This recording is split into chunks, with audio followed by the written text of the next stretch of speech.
not just the Charity, the Holy Spirit.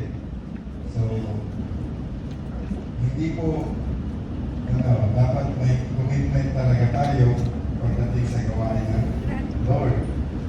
Kasi nung mag-pray ka, sabi niya sa kapatid, si Lord ang kausap mo, hindi si Pastor. What happened? Anyway, let's stand up first and let's read the Word of God.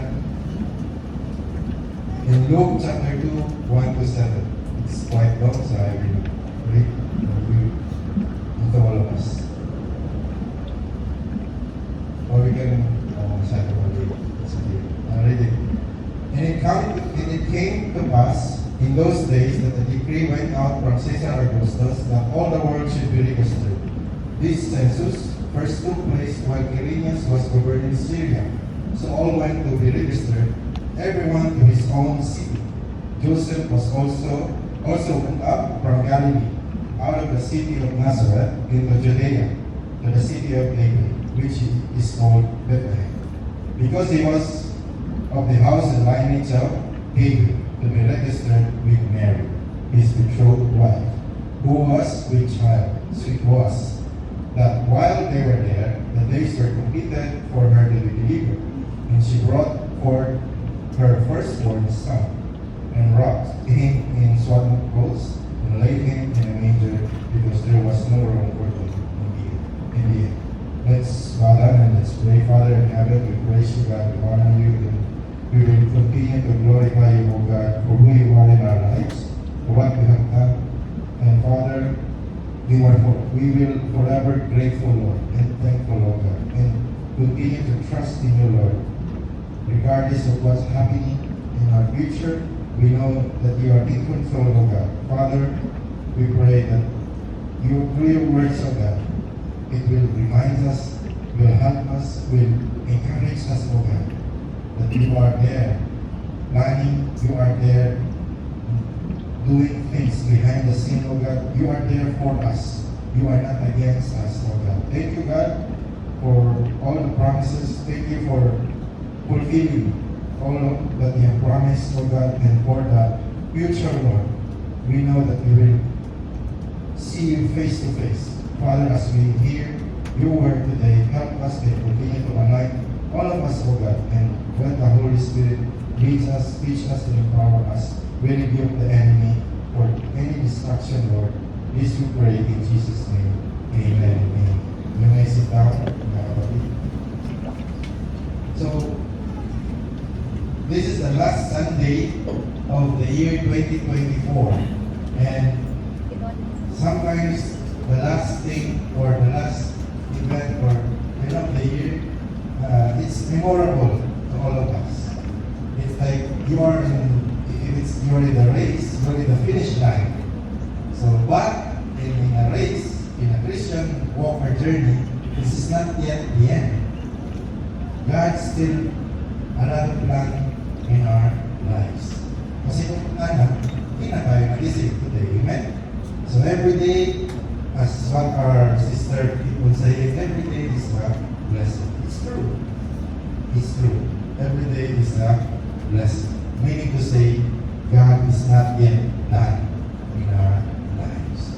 So, stop murmuring, stop complaining. Instead, be grateful and thankful. Yun bang may puso ng nagpapasalamat because of the truth that you are rooted, you are founded in the grace and mercy of God. Kasi hindi mo talaga ginawa ni Lord lahat para sa iyo at sa akin upang tayo ay magkaroon ng eternal life. So,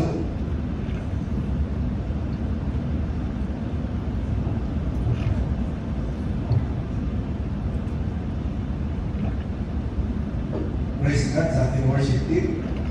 Masyado tayong na-bless the way they lead us in worship. And the title for this today preaching, Christmas is His story, the greatest story in the history. So, yan po ang pinangalan ko sa preaching na ito as I pray for it. So, Christmas is His story, story, the greatest story in the history.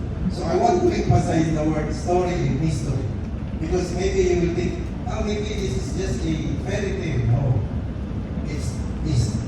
It really happened in the history of mankind. It's not just a, ginawa ng kung sino-sino and it's not a made up story, no.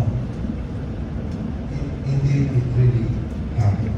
If you notice in the verse that we use, the first 5 words that Apostle Luke used, and it came to pass. Meaning to say, he wants to emphasize or implies that in that particular time or part of the history, it really happened. And he also mentioned the name of the ruler or the king. That time it was Caesar Augustus. And hindi ibig sabihin na yun talaga yung exact niyang pangalan.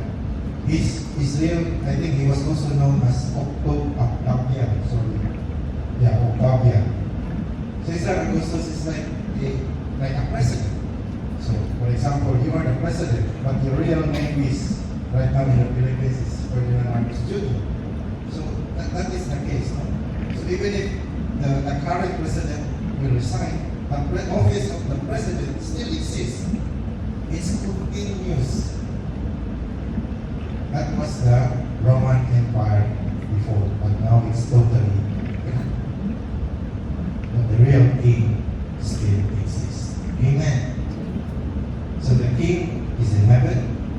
Also the king was born in that time, the Lord Jesus Christ, the King of Kings. And there's also an earthly king named Caesar Augustus. But that king already in existence. Did not exist nowadays. Actually, the Italy population is getting down and down. There are places in the Italy that they have been selling it for like $1. There is an island there that no one really stays there. So anyway, back to the topic. So Apostle Luke or Dr. Luke writing down like in such a way we will understand that in the history of humanity, hindi lang ito gawa-gawa ng tao. Hindi lang ito gawa ni sino ba yung famous writer, ni C.S. Lewis. Hindi lang ito gawa ni kung namang artito, yung the Lord of the Rings, Tolkien. Yan yung gumawa ng bata na movie. No. It's part of the history. It's part of the history. Kasi, kung fairy tale lang ito mga kapatid, dapat sinabi na nilo, once upon a time. Then it's only created by man. Yes, it is written by who? But he was inspired by the Holy Spirit. So meaning to say, the author of this is God himself. I hope you understand. Yes, it is written by man, but the author is God himself. Parang si Mary, pinanganak ang Lord, ang Jesus Christ, through the Virgin womb. Paano mangyari yun in a natural way na mabugtis the Virgin? It's not possible. Naturally speaking, it's not possible. That is why it is supernatural. Same goes with the writing in the Bible. It is written by man, but inspired, driven, led by the Holy Spirit. So that is why there is a famous atheist before. His name is C.S. Lewis, the writer of Narnia. He says, before he was unbeliever, he won't believe in God. But the moment he kept on reading the Bible, he became a believer. And he made this one of the famous comments he was from UK in England. He says that the Bible is the only book that I could say it is 99.99% perfect. Can you imagine? So, the same case with prose novel, but his name is sounds like that. He also investigated the Bible. They entitled the book The Case for Christ. And then the more he investigated, the more he became skeptical about the writing of the Bible. He became a believer of Christ. Follower and believer of Christ. So, meaning to say, mga kapatid, the Word of God, I'm interested. The Word of God is alive and active. The Word of God is not a mere thing. So, in the introduction of chapter 2 in this book, it is like the Lord is announcing the entrance of the Savior, Jesus Christ. So, it is clear that in this narrative, the Lord wants to include the name of the ruler that time, so that people won't forget that during the time of so-and-so, like in this case, Caesar Augustus, the promised Messiah was born. And you can even read in the history that there is Caesar Augustus, or also known as Octavian, in the history of Roman Empire. And the meaning of his name is the supreme and a majestic one. Can you imagine, you name a person whose meaning is also equivalent to God, supreme. So for the Jewish community that time, it's like an insult for them, because there is no other supreme being but God alone. So it's like for them, this is really a unique, and at the same time an insult to their belief. But the name Caesar Augustus or Octavian used in this particular part of the history. So why I entitled this preaching this way, Christmas is history, is his story, the greatest story in the history. So, point number one, it is because it is prophesied. It is prophesied. It is foretold. God kept on telling the people that the promised Messiah, a Savior, will be born. And we are only talking about a prophecy about the birth of Christ here. First, in Genesis 3:15, the Lord says, "And I will put enmity meaning enemy, between you and the woman." Sabi niya dun sa snake, or kay Satan, "and between your seed and her seed," kaya sa babae, "he shall bruise your head, and you shall bruise his heel." So, from the beginning, we must understand that God already planned. He has already a plan. A mighty plan. A very good plan. A redemption plan. Right after Adam and Eve disobeyed the Lord. He gave a clue that a Savior is coming. From, as mentioned in the verse, from the seed of a woman. God revealed that this seed will crush the head of the serpent, the enemy, Satan. And we all know who is the seed, the Lord Jesus Christ. And the distance between this writing is estimated, according to the biblical scholars, is 1,500 years before Christ was born. So the Lord already planned ahead. So now if the Lord will say that the rapture will happen, we must believe on that. It will really come to pass. If you ignore it, you won't take it seriously. It's just, I've been hearing that, Pastor, since I was a kid, me too. I've also hearing that since I was maybe in our high school. But it will surely come to pass. When God says, the rapture or caught up. Well, actually, there is no word rapture in the Bible. The word they use is, the word there is caught up in Colossians, if I'm not mistaken. So, it was foretold. So just like you're making a story, the Lord is the script writer. He is writing what will happen next in advance. He's telling you, He's telling us that the Savior will come. And it happened. That's why we receive Him. So praise be to God. Because when, part of our life, 2 years ago, maybe 3 years ago, or 5 years ago, long time ago, we received the Lord Jesus Christ. Why do you receive? Because we believe that He is a promised Messiah. So, don't waste our time for nonsense things.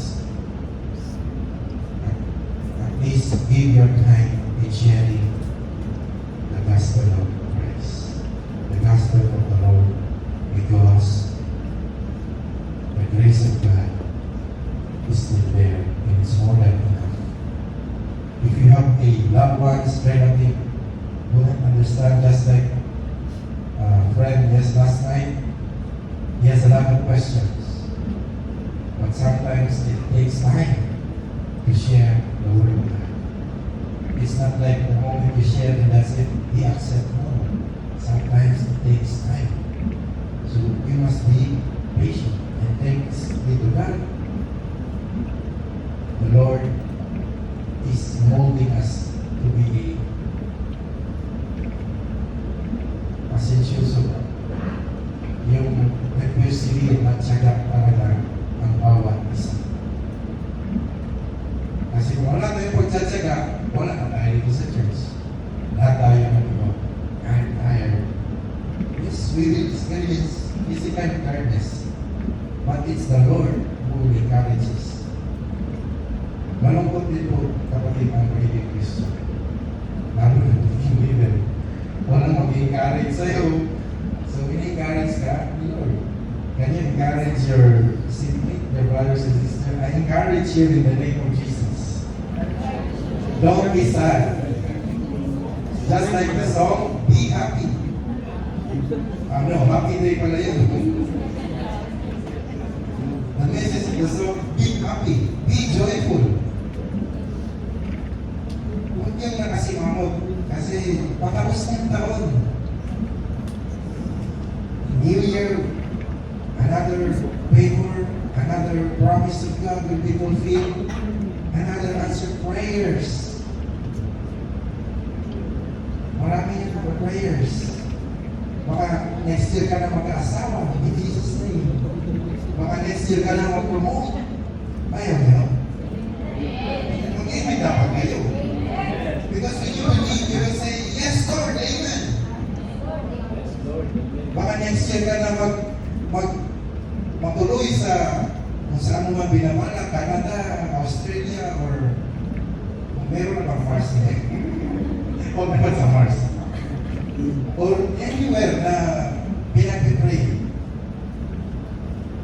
We must have this confidence that the Lord is listening to our prayers and He is doing things behind the scene. And of course, another prophecy fulfilled about the birth of Christ in Isaiah 7:14. Therefore, the Lord Himself will give you a sign. Behold, the virgin shall conceive and bear a son, and shall call his name Emmanuel. So, God is with us. God is with us. That's the meaning of Emmanuel. A lot of people say things about Christmas. But means his name is Emmanuel. What did God say about Christmas? The moment he started the ministry, anong sabi niya? Repent. What? For the kingdom of God is Amen. So yes, Christmas, the best celebration of the year. But they know what Jesus Christ is telling of is coming to this world. Repent. Repent. For the kingdom of God is at hand. So when we ask the Lord's forgiveness, the Lord is faithful and just to forgive us. That's what he says in John. So that's one of the important words that come out from the Lord Jesus Christ. Repentance. If we repent, we became obedient to His word.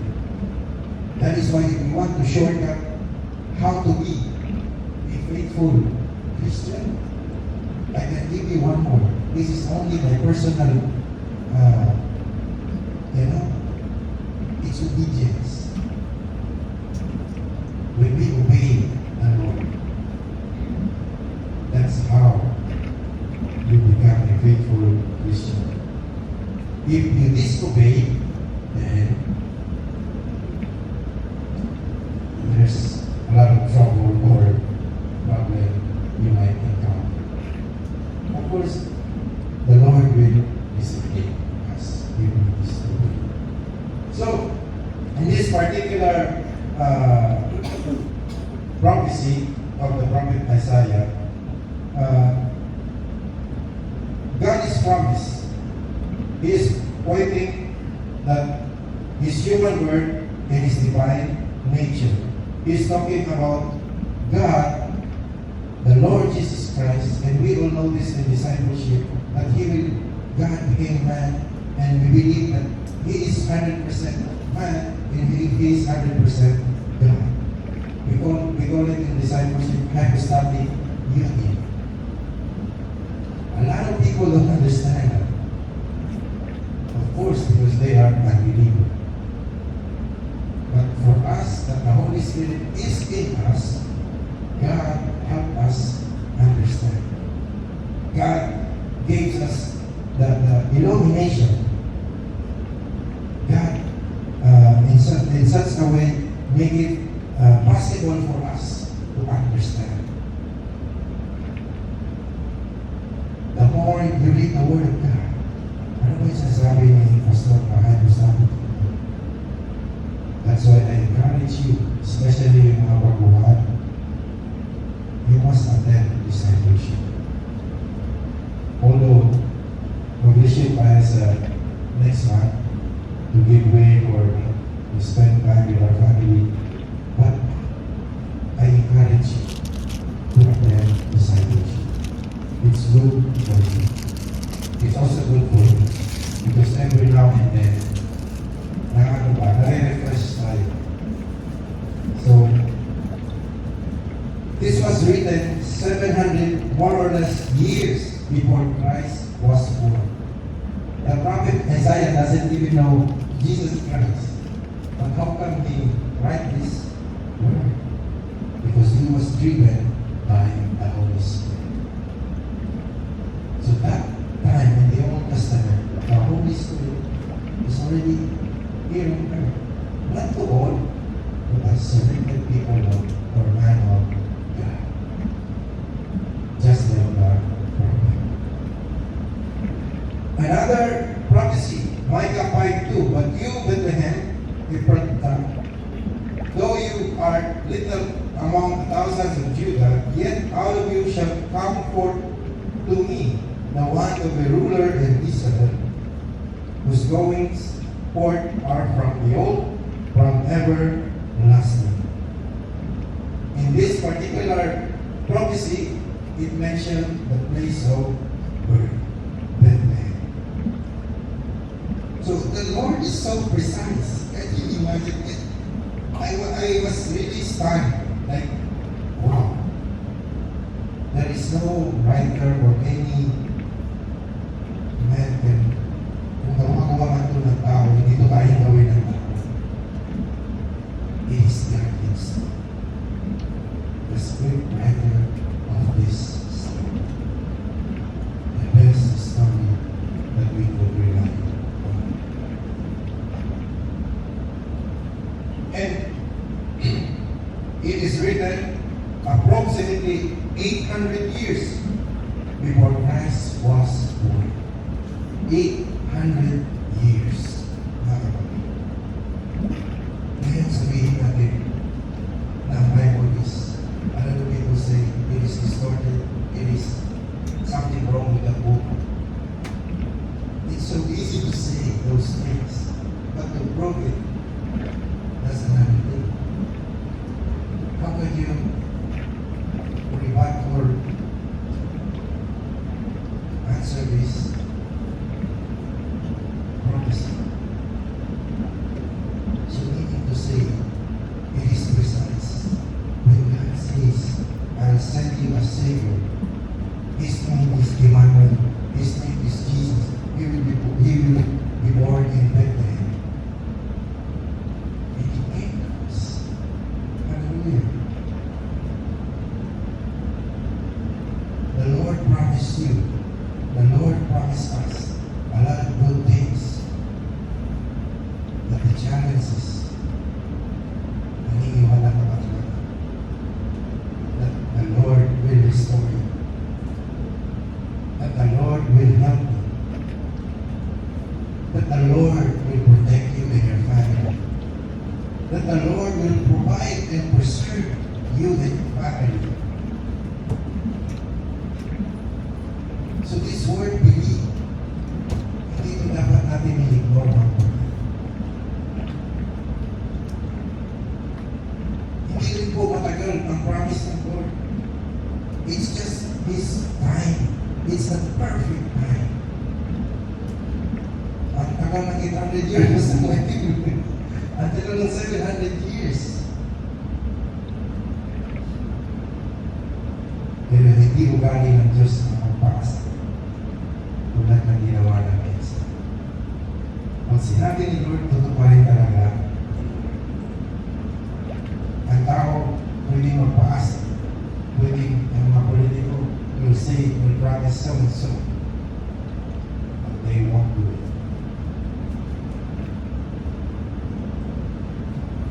The Lord prophesied, and it came to pass. Another prophecy, Hosea 11:1. When Israel was a child, I loved him, and out of Egypt I called my son. Again, the distance before Christ was born is 800 years. Prophecy after prophecy, the Lord is telling in advance the Israelites and the whole mankind in general.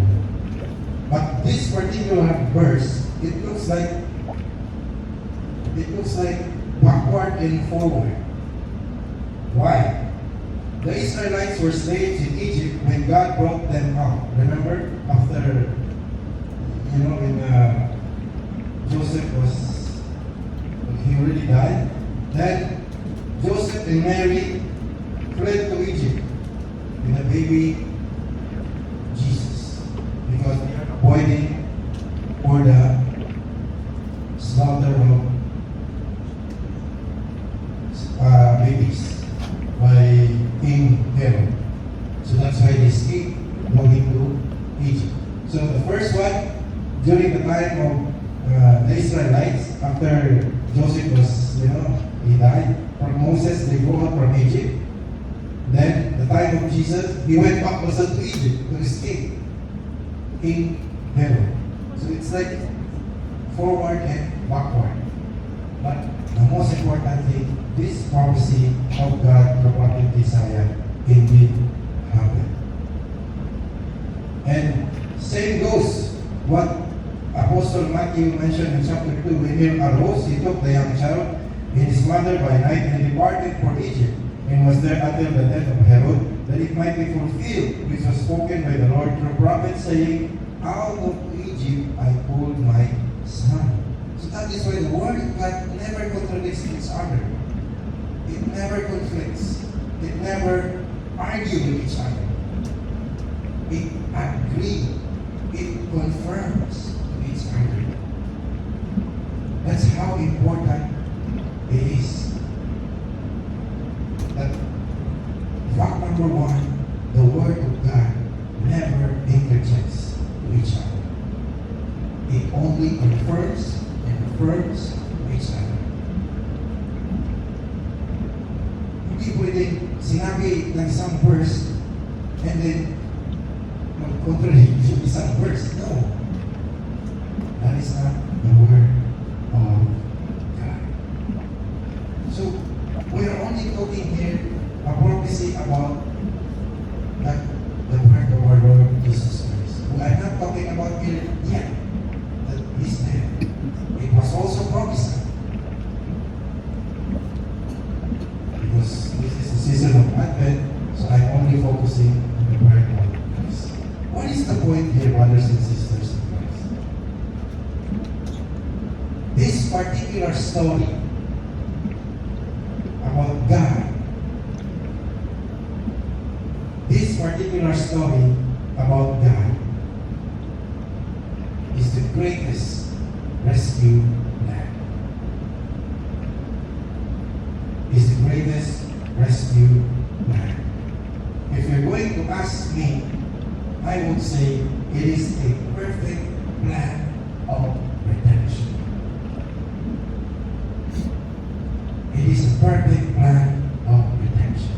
You and I were redeemed because it is God who planned it first. It is God who planned it very well. It is God's idea how to do it, when to do it, how it can happen. It's all God. The scriptwriter, the author, the creator of this real and true story. That is why Christmas, if you're going to share it to your kids, that's the best, the greatest story you could ever share. The story of God. The story of God planning to save you and me. It is the perfect spirit of His story. The story about love of God, about forgiveness of God towards us, God's mercy and amazing grace. Hallelujah. So that's why don't you ever entertain the notion that we need to do something in order for us to be saved. That is just absurd, or that is just a lie. It's not true. The effect of having or being a recipient of God's grace is to do good things. That's okay. Not the other way around. Because that's religiosity. When you do good things just to earn God's approval and salvation, that is religiosity. At yun ang ayaw ni Lord. Hindi kasi namin kaya talaga. The mere fact na nagpadala siya ng Savior, meaning kailangan natin ng Savior. But I'm not saying, okay, we will not do anything, so I can do bad things. Of course, you are not allowed to do that because you are already a recipient of God's grace. I'm not saying that you are going to be a perfect person, but at least you continue to pursue